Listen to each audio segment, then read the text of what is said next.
اعوذ باللہ من الشیطان الرجیم بسم اللہ الرحمن الرحیم۔ معزز سامعین کرام، السلام علیکم ورحمۃ اللہ وبرکاتہ۔ جناب سیدہ کے خطبے کے حوالے سے ہم آپ کی خدمت میں حاضر ہوئے ہیں، اور گزشتہ چند دروس میں، چند لیکچرز میں ہم نے جناب سیدہ کے خطبہ فدق کے حوالے سے آپ کی خدمت میں گفتگو کی، جس میں ہم نے یہ بیان کیا کہ جناب سیدہ نے اس خطبے کے اندر کن کن ٹاپکس کے اوپر، کن کن موضوعات کے اوپر گفتگو کی۔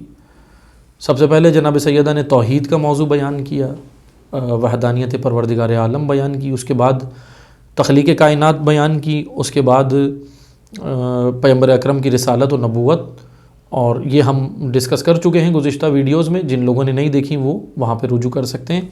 پھر اس کے بعد جناب زہرا نے قرآن کے موضوع پہ بیان کیا، جو گزشتہ لیکچر میں ہم نے بیان کیا تھا قرآن کی افادیت کے حوالے سے۔ پھر جناب زہرا نے قرآن کے بعد احکام شرعیہ کا فلسفہ بیان کیا، لاجک بیان کی، حکمت بیان کی، اور اس کو بھی ہم بیان کر چکے ہیں۔ آج ہم آپ کی خدمت میں بیان کریں گے جناب سیدہ کے خطبے کے اس آخری پہلو کو، کہ جس میں جناب سیدہ نے امیر المومنین کے فضائل بیان کیے، مولا علی کے فضائل بیان کیے، مولا علی کی امامت و ولایت بیان کی، اور آخر میں اپنے ایک حق کا، اپنی ایک جائیداد کا، اپنی ایک پراپرٹی کا، جو فدق کے نام سے تاریخ میں مشہور ہے، اس فدق کا تذکرہ کیا۔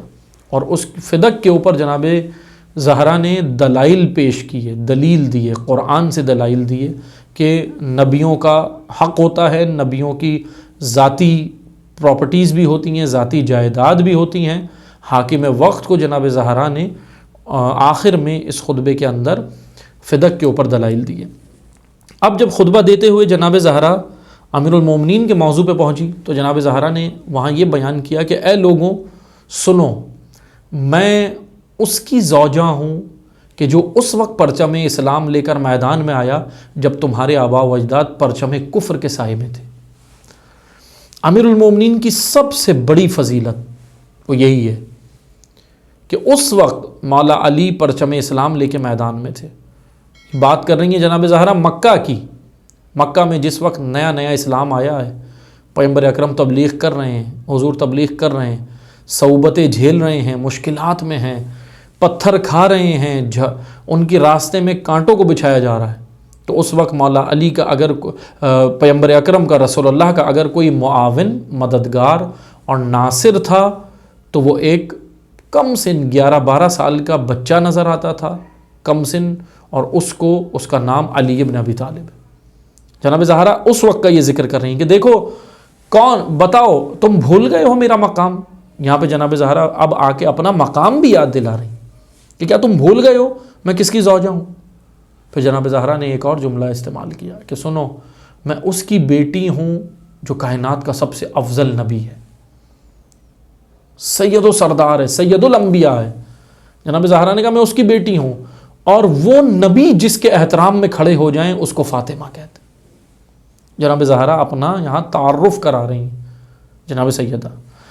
عزیزان محترم، پھر جب یہاں پر فضائل امیر المومنین بیان کیے، خیبر کا ذکر کیا، جنگ خندق کا ذکر کیا، ان جنگوں کا ذکر کیا، مولا علی کی عبادتوں کا ذکر کیا، مولا علی کی تمام جب فضائل بیان کیے، تو پھر جناب زہرا فضیلت کے بعد مولا علی کے ڈیسگنیشن پہ آئیں، عہدے کے اوپر۔ وہ عہدہ کیا ہے؟ وہ ہے امامت، ولایت۔ اصل عزیزان محترم، میں ساری گفتگو کا نچوڑ پیش کروں، اصل مسئلہ ہی یہی تھا کہ لوگ ولایت سے دور ہوئے، ولایت کا انکار کیا تو سیدہ باہر نکلی۔ اگر صرف دیکھیں، اگر حکومت وقت صرف فدق غصب کر لیتی، فدق لے لیتی، لیکن اگر ولایت پہ کوئی آنچ نہ آتی تو شاید بی بی باہر نکل کے ایسے خطبہ نہ دیتی۔ لیکن اصل مسئلہ یہ تھا کہ ولایت خطرے میں ہے۔ اچھا، ولایت ہے کیا؟ جناب زہرا نے لوگوں کو یاد دلایا، کیا تم ابھی چند دن پہلے کا پیغام بھول گئے ہو جو روز غدیر اللہ کے رسول نے اعلان کیا تھا کہ من کنت مولا فہذا علی مولا۔ جناب زہرا نے اس مولائیت کا یاد دلایا، اس مولائیت۔ مولا، اب میں یہاں وضاحت کرتا چلوں کہ دیکھیں مشکل یہ ہو گئی کہ معذرت کے ساتھ ہم دوسروں کو تو کہتے ہیں کہ وہ ولایت کی طرف نہیں آئے، ولایت نہیں سمجھا، لیکن سوال یہ ہے کہ ولایت کے ماننے والے نے ولایت سمجھ لی آج تک؟ سوال تو مجھ سے ہے نا، ہم سے. تو اس لیے ہم یہ سمجھیں کہ ولایت کیا ہے. ولایت عزیزان محترم، سب سے پہلے میں یہاں وضاحت کروں پھر ہم آگے بڑھیں گے. ولایت صرف محبت کو نہیں کہتے کہ صرف محبت کر لی ہم نے اہل بیت سے یہی ولایت ہے، نہیں. کیونکہ دیکھیں محبت کے لیے قرآن کریم میں الگ آیت ہے، قُلْ لَا أَسْأَلُكُمْ عَلَيْهِ أَجْرًا إِلَّا الْمَوَدَّةَ فِي الْقُرْبَى. محبت کی آیت ہے نا اہل بیت کی. اہل بیت کی صداقت کی آیت قرآن میں موجود ہے. صداقت کی آیت کہاں نازل ہوئی؟ سورہ آل عمران آیت 61، جب مباہلہ کے لیے گئے اہل بیت کی صداقت کی آیت قرآن میں نازل ہوئی. اہل بیت کی طہارت کی آیت بھی قرآن کریم میں نازل ہوئی، انما یرید اللہ لیذھب عنکم الرجس اہل البیت ویطہرکم تطہیرا. اہل بیت کی طہارت کی آیت نازل ہوئی. اہل بیت کی عصمت و طہارت کی آیت، اہل بیت کی صداقت کی آیت، اہل بیت کی محبت کی آیت، اہل بیت کی شجاعت کی آیتیں بھی قرآن کریم میں موجود ہیں. اہل بیت کی فصاحت و بلاغت کی آیتیں بھی قرآن کریم میں موجود ہیں نا. اہل بیت کی عبادتوں کی آیت بھی قرآن کریم میں موجود ہے. اہل بیت کی سخاوت کی آیت بھی، آیت ہی نہیں پورا سورہ دہر نازل ہو گیا. انہوں نے اللہ کی راہ میں اس طرح دیا، اتنے سخی ہیں، جود و کرم ان کا دیکھ کر اللہ نے سورہ دہر نازل کیا. اہل بیت کی سخاوت کی آیت بھی موجود ہے، اہل بیت کے جود و کرم کی آیات بھی قرآن کریم میں موجود ہیں. اب سوال یہ بنتا ہے کہ جب محبت کی آیت نازل ہو گئی تھی تو یہ ولایت کی آیت الگ کیوں ہے؟ انما ولیکم اللہ ورسولہ. اللہ تمہارا ولی ہے اے مومنو، رسول تمہارے ولی ہیں، اور وہ جو حالت رکوع میں زکوٰۃ دے رہا ہے. اب یہاں دیکھیں، میں آپ کے ذہن میں یہ سوال اٹھا رہا ہوں، جب محبت کی آیت نازل ہو گئی تھی قُلْ لَا أَسْأَلُكُمْ، تو ولایت کی آیت الگ کیوں؟ ایک آیت کافی تھی نا. لیکن نہیں، اس وجہ سے الگ ہے کہ خدا بتانا یہ چاہ رہا ہے کہ محبت اور چیز ہے، ولایت اور چیز ہے.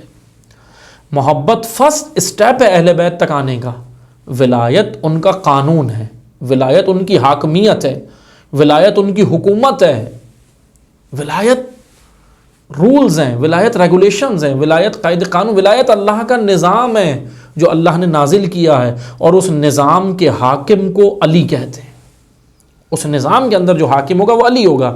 دیکھیں آپ دیکھ سکتے ہیں تاریخ کے اندر کیا ہوا. لوگوں کو مولا علی کیا قبول نہیں تھے؟ شخصیت مولا علی قبول تھی، لیکن علی منصب پہ نہیں چاہیے. بعد رسول جو حکومت وقت نے کیا، منصب ہی تو لیا، عہدہ ہی تو لیا. اسی منصب و عہدے کو بتانے زہرا نکلی ہے کہ جس مسند اقتدار پہ تم بیٹھے ہو، اس کا اعلان غدیر میں اللہ کے رسول نے علی کے لیے کیا تھا.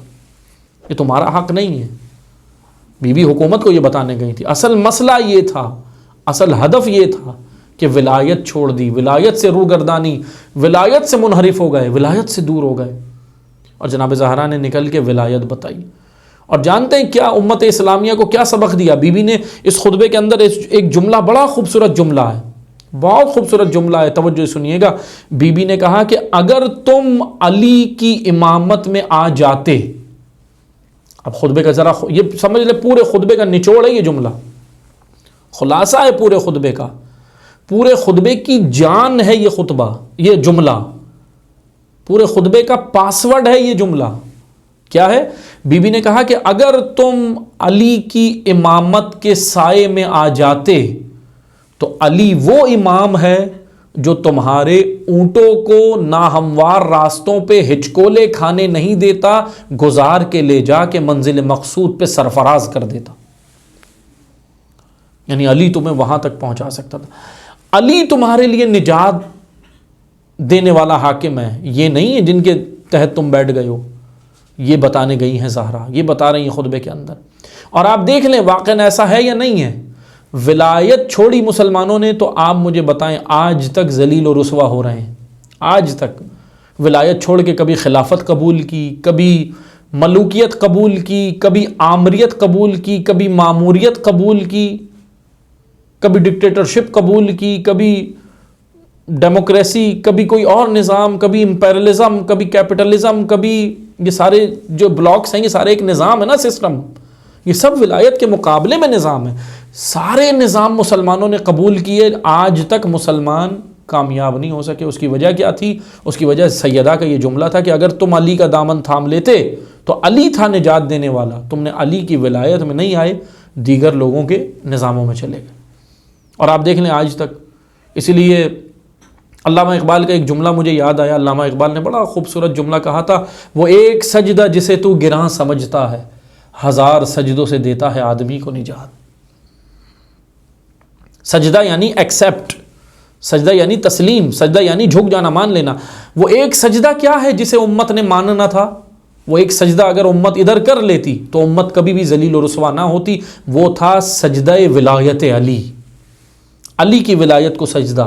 علی کی ولایت کو سجدے سے مراد علی کی ولایت کو ایکسیپٹ، قبول کرنا، جھک جانا، مان لینا، علی کو حاکم ماننا، علی کو اپنا رہبر ماننا، علی کو اپنا پیشوا ماننا، علی کو اپنا امام ماننا۔ اپنے امور زندگی میں جب علی کو اپنا امام و رہبر و پیشوا مانو گے تو اس کا مطلب کہ آپ اب ولایت علی میں آئے ہو۔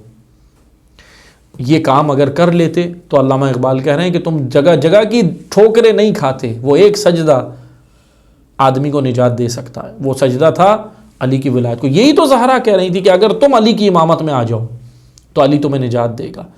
یہ ہے، یہ بیان کیا بی بی نے خطبے میں، فضائل علی بیان کیے، مولا علی کا ڈیسگنیشن اور عہدہ بیان کیا، مولا علی کی امامت بیان کی، مولا علی کی ولایت بیان کی۔ پھر زہرا آگے بڑھ کے آئیں۔ اب آخر میں جب ولایت بیان ہو چکی تو آخر میں زہرا آئی کہ سنو، یہ فدق میرا حق ہے، یہ فدق میرا حق ہے۔ کس کا حق ہے؟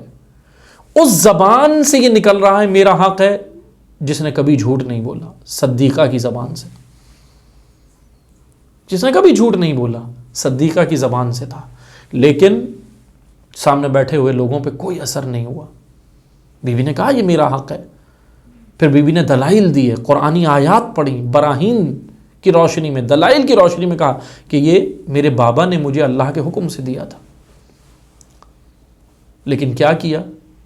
کوئی توجہ نہیں دی۔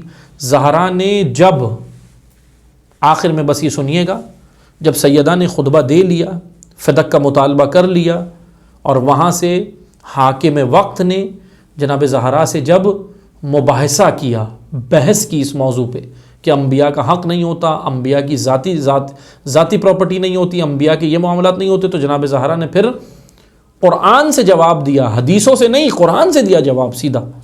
لیکن اس کے بعد بھی حاکم وقت ماننے کے لیے تیار نہیں ہوا۔ تو اب جناب زہرا نے اپنی گفتگو کو تمام کیا، پھر آگے کسی سے، کسی مرد سے بات نہیں کی۔ سنیں اب زہرا آگے کسی مرد سے بات نہیں کی، گھر آ گئیں، گھر آنے کے بعد گریہ کیا، روئیں، کس کو یاد کر کے؟ اپنے بابا کو یاد کر کے روئیں۔ آخر میں ایک خطبہ ہمیں اور ملتا ہے، وہ بی بی نے مدینہ کی عورتوں کو بلایا اپنے گھر۔ مدینہ کی عورتیں جب حال احوال بھی پوچھنے کو چاہتی تھی، ایک دن ساری عورتیں مدینہ کی بی بی کے گھر جمع ہوئیں، بی بی نے وہاں خطبہ دیا، اور سنیں گے خطبے کا جملہ اس کا کیا ہے، بس ایک جملہ سن لیں اور یہیں پہ میں گفتگو تمام کروں گا۔ بی بی نے اس خطبے کے اندر کہا کہ اے مخدرات اسلام، اے مستورات اسلام، اے اسلام کی عورتوں سنو، تم ہی ہو نا، مہاجرین بھی تم ہی ہو، انصار بھی تم ہی ہو، انصاری مہاجرین عورتیں بھی جمع تھیں اور انصار بھی۔ مہاجرین وہ تھی جو مکہ سے ہجرت کر کے ساتھ آئی تھی، مہاجر خواتین جنہوں نے زحمتیں سہی تھی، جنہوں نے اللہ کے دین کے لیے بڑی قربانیاں دی تھی۔ انصار وہ تھیں جو مدینہ میں رہتی تھی۔ انصار و مہاجر دونوں خواتین کو بی بی نے خطاب کیا اور کہا کہ سنو اے اسلامی خواتین، سنو، میں تمہارے مردوں سے سخت ناراض ہوں۔ یہ خطبہ بی بی نے گھر کے اندر دیا، اور بعض تاریخ کے اندر یہ ملتا ہے کہ زہرا رو رہی تھی یہ خطبہ دیتے ہوئے، آنسو تھے، رو رہی تھی نبی کی بیٹی، وہ رو رہی تھی جس کے لیے اللہ کے نبی نے کہا کہ جس سے سیدہ راضی اس سے میں راضی، جس سے میں راضی اس سے اللہ راضی، اور جس نے سیدہ کو غضبناک کیا اس نے مجھے غضبناک کیا، اور جس نے مجھے غضبناک کیا اس نے اللہ کو غضبناک کیا۔ وہ بی بی رو رہی تھی آنسو سے زاروں کا تار۔ اس وقت یہ بی بی کہتی ہیں، کیا کہتی ہیں جناب زہرا؟ کہ میں تمہارے مردوں سے سخت ناراض ہوں۔ اور سنیں گے کیا جملہ کہا بی بی نے خطبے میں، کہا میں تمہارے مردوں سے اس لیے ناراض ہوں کہ تمہارے مردوں کو وضو یاد ہے، تمہارے مردوں کو غسل یاد ہے، تمہارے مردوں کو تیمم یاد ہے، تمہارے مردوں کو سب کچھ یاد ہے۔ جب میں نے ان سے پوچھا غدیر یاد ہے تو کہتے ہیں ہماری یادداشت کمزور ہے، غدیر یاد نہیں ہے۔ غدیر یعنی ولایت، جان بوجھ کے ولایت کو فراموش کیا۔ بس عزیزان محترم، اور اسی حالت میں سیدہ، اسی ناراضگی کی حالت میں دنیا سے گئی ہیں زہرا، خوش ہو کے نہیں گئی دنیا سے۔ نبی کی بیٹی، مسلمانوں کو پتہ ہونا چاہیے، مسلمانوں سے ناراض ہو کے گئی ہے نبی کی بیٹی، راضی ہو کے نہیں گئی۔ کیا کہا؟ میں تمہارے مردوں سے ناراض ہوں، کیونکہ وہ علی کی ولایت بھول گئے۔ علی کی ولایت بھولے نہیں تھے، اصل میں بھولے نہیں تھے، اصل میں جان بوجھ کے کر رہے تھے کہ ہمیں یاد نہیں ہے۔ اس طرح کے جملے تاریخ میں ملیں۔ بس عزیزان محترم، آج ہمیں سیدہ کی ناراضگی کو سمجھنا چاہیے۔ سیدہ ناراض ہیں، کس سے ناراض ہیں؟ ہر اس فرد سے آج بھی ناراض ہیں جو ولایت سے دور ہے، جو ولایت کو نہیں سمجھتا، جو ولایت کو، اور معذرت کے ساتھ میں حقیقت کہوں، سیدہ اس سے بھی ناراض ہے جو ولایت کا دم بھر رہا ہے، نعرہ لگا رہا ہے، سمجھ رہا ہے، لیکن ولایت کے زیر سایہ زندگی بسر نہیں کر رہا۔ اس لیے ہمیں اگر سیدہ کو راضی کرنا ہے تو ہمیں مولا علی کے قوانین کے مطابق اپنی زندگی بسر کرنی ہوگی۔ جب ہم قانون علی میں آئیں گے تو اس کا مطلب ولایت علی میں آ گئے، اور جب ہم آ جائیں گے تو انشاءاللہ زہرا ہم سے راضی ہوں گی۔ اس دعا کے ساتھ ہم اختتام کریں گے کہ خدا سیدہ کے قلب ناظمین کو ہم سے راضی و خوشنود عطا فرمائے، اور ہمیں حقیقتاً پروردگار جناب زہرا کی سیرت طیبہ پر چلنے کی، ان کی تعلیمات کو سمجھنے کی، اور ہمیں جناب سیدہ کا حقیقی پیروکار بننے کی توفیق عطا فرمائے، اور انشاءاللہ ہمیں خداوند تبارک و تعالی امام عصر کے ناصر و اعوان میں شمار فرمائے۔ والسلام علیکم ورحمۃ اللہ وبرکاتہ۔